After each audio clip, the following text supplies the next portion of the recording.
Well, welcome to Prophetic Table Talk this last day of May for 2026. Wow, tomorrow's the 1st of June. That's kind of hard to believe, isn't it? So that means we're kind of getting halfway through this year. Wow. It is. Wow, and it's been a busy year and a busy week. So we're going to start out tonight with some diaper diplomacy.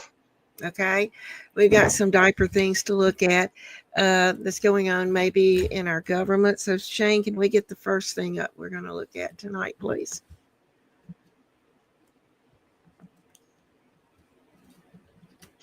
I just ask you, Cuba and Venezuela. Well, interesting. On Venezuela, that process continues, that three-phase process, of obviously stabilization, recovery, and transition. I would just say, just since January 3rd of this year, okay, and I numbers right, and Chris or Doug can correct me on this, but I think over 10 million barrels of Venezuelan oil have been delivered to the United States since the 3rd of January. That industry is being professionalized for the first time ever. It's going to the benefit of the Venezuelan people. They are selling oil in the market at market rates. The money's going to an account in the United States, controlled and monitored by Treasury, audited by KPMG. And it's for the first time ever, the money's not being stolen. It's going to the benefit of the Venezuelan people. Cuba's in a lot of trouble because, unfortunately for them, it's run by a bunch of incompetent communists. Being communist is bad. Being an incompetent communist is like the worst. And but the country's been taken over by this company called Gaesa that basically controls 70% of the economy. None of the money in that company goes to help the Cuban people. None of it. So we'll be talking to them. We'll be working on it. We want something good for the Cuban people, and hopefully there'll be a good outcome there for them. There needs to be. It's 90 miles from our shores, and having it a failed state 90 miles from our shores is a threat to the national security of the United States. So we're producing right now more oil by double than Russia and Saudi Arabia combined. There's never been anything like that. We don't need oil. We don't need the Straits. We don't need anything. But we have more oil now being produced by 2 times, than Russia and Saudi Arabia combined. Wow. So anybody got a comment about how much oil the United States is producing now?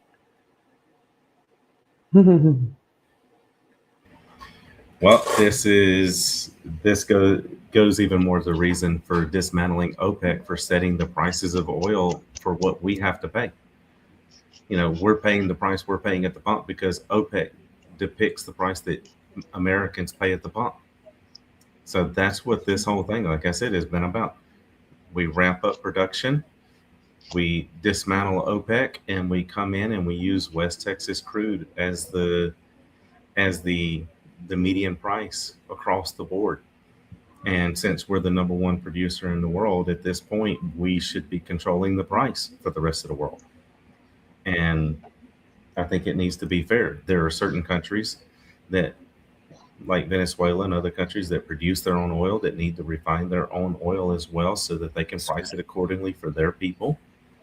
Because they already do that. In Iran right now, I mean, do you know what the price of a gallon of gas is in Iran, right? I really don't. I haven't looked. What is No. it? 18 cents. Say it again, please. 18 What? cents. Yes. That's like what? Yeah. So if you can refine oil and sell it for 18 cents and still make a ton of money, something's wrong on our end. Something's wrong in the UK.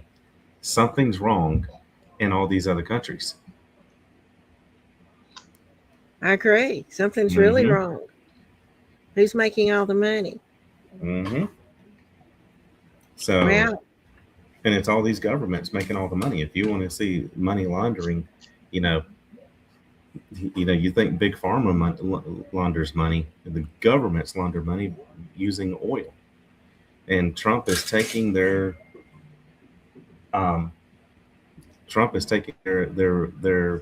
sandbox away by doing this. Well, it does sound like it, and it sounds like it's very interesting. I thought I would start out with that since it's so interesting when they have the diaper version of Rubio talking about this is the first time the Venezuelan people have ever got the benefit of their oil. It's always gone to something else, and I guess we're really seeing what's going on behind the scenes. Yeah. Okay. Treasury Secretary Scott Bessent confirms that there's going to be a new $250 bill with President Trump's face on it, and it's already in the works. There's proposed legislation in front of the House and in front of the Senate to change the law that a living person, Donald J. Trump, can be on the $250 bill. At Treasury, we prepare in advance. So we have prepared in advance. That is, if legislation is passed, but we will stick to the law. So, Shane, do you happen to have a picture of this new $250 bill that we can show everyone what it's going to look like to have a $250 bill? You're muted, Shane.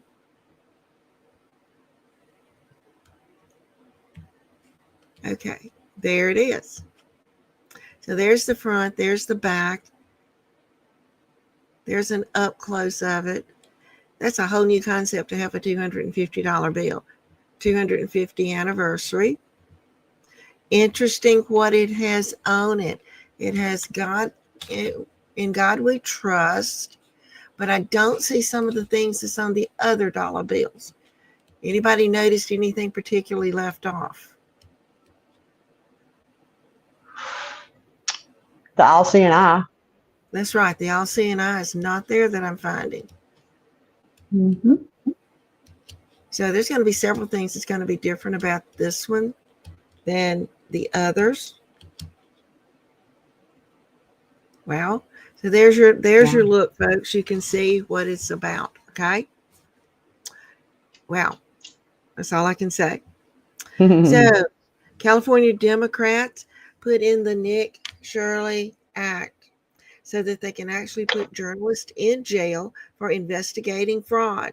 It's not just video takedown requests, fine, and legal fees. You can go to jail for investigating fraud in California. Now, this is wild to send someone to jail for investigating. So this means if we talk about California on here and we do some digging and investigating and we find some fraud and we talk about it on here, that literally means they could legally come after us. Well, I don't really like that because every state needs to be investigated. So what is California hiding to the point that they do not want to be investigated? Well, remember, that's where a lot of our that's kind of our liberal breeding ground, so to speak, in the United States of America, and they do not want to have any kings. So there's no way that this is any type of king / communist mandate at all. You know, that's no way. So because they wouldn't stand for that, they would protest in the streets if this was a communistic / me king bill that passed. You know, all those wonderful liberal protesters. So yeah, it's kind of interesting to see that they would even allow this. It really is. I mean, it just shows you, number one, that they're paid. Number two, that they are literally as ignorant as it gets. You know, wow. Actually, I heard Senator John Kennedy say this the other day, and this came from Bill Engvall, one of the old blue collar comedians that went around with Jeff Foxworthy. And then also there was a couple other comedians that ran with it as well, but he's just point blank, you can't fix stupid. You can fix a lot of things, but you just can't fix stupid. My thought is, are they trying to elect another liberal governor?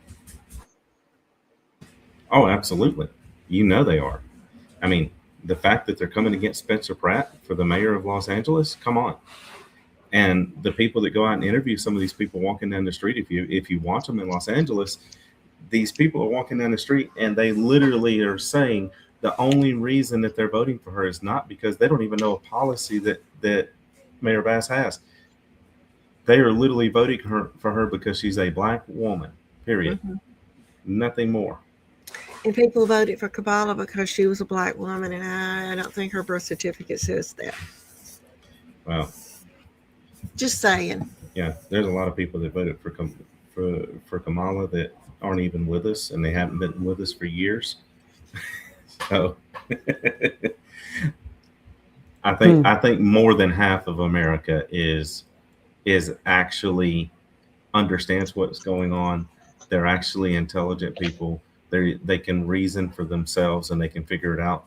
I think a lot of these votes you see happening for these Democrats, your Benny Thompsons, your Mayor Bass, your Kamala Harrises, and people like that, are people that haven't been with us for a long time, and they're out there voting. I really do believe that.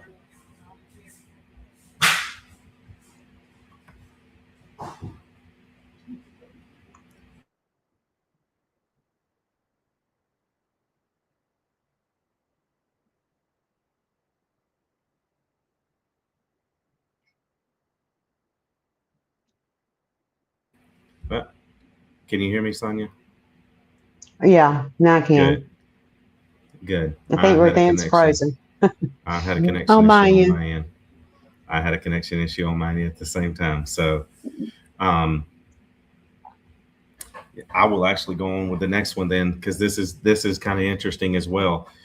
If you guys remember, we were Elon Musk was putting out this whole thing of we need to investigate Fort Knox. We need to investigate Fort Knox. And what did it do?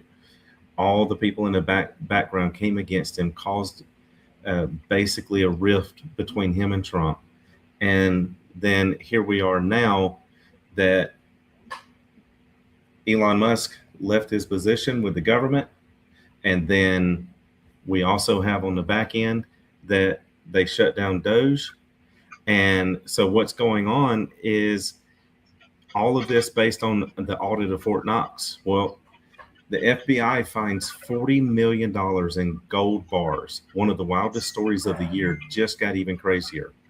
Former CIA official David Rush was arrested after investigators allegedly discovered 303 1 kilogram gold bars, more than $2 million in cash, 35 luxury watches. A total value of assets exceeded $40 million. According to investigators, Rush obtained the assets by claiming they were needed for official overseas operations and work-related expenses. So official overseas operations and work-related expenses in excess of $40 million. But that's only part of the story. Authorities also allege he spent years falsifying major portions of his background, including claiming degrees he never earned, misrepresenting military service, and falsely portraying himself as a Navy pilot. So, despite allegedly fabricating much of his resume, Rush rose to one of the highest levels within the intelligence community and maintained top secret clearances. The case has raised major questions about oversight, vetting, and accountability inside of America's intelligence agencies.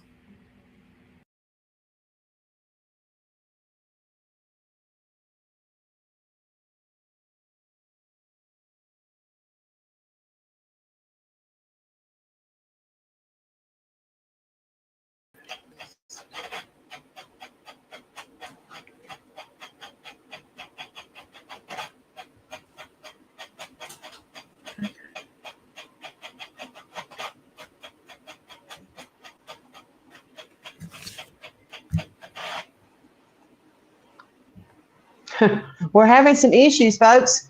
We are definitely having some issues. I don't know who was on and who was off. There you go. Okay. Shane, go ahead. You can probably be heard.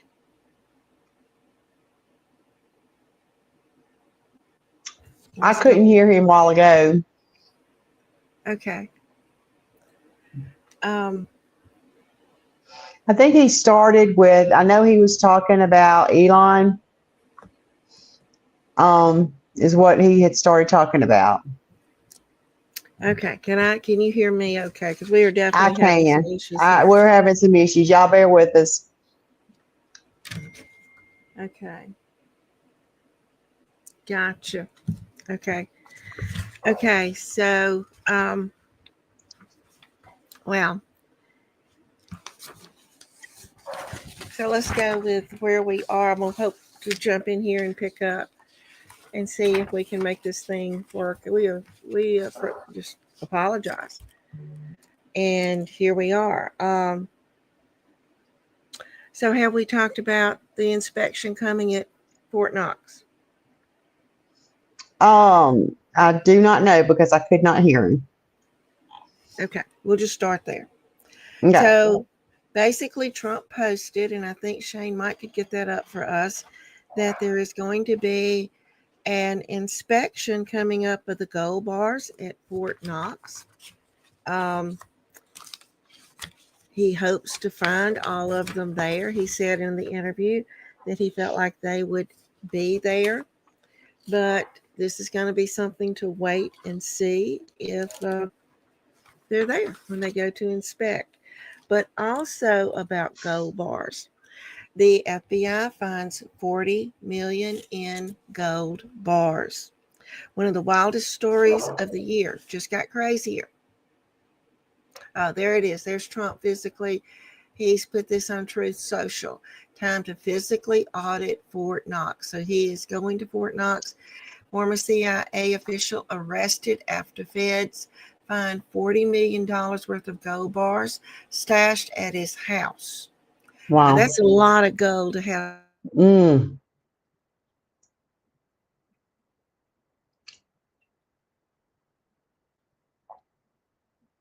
Okay, we are having some difficulties because I can't hear a thing.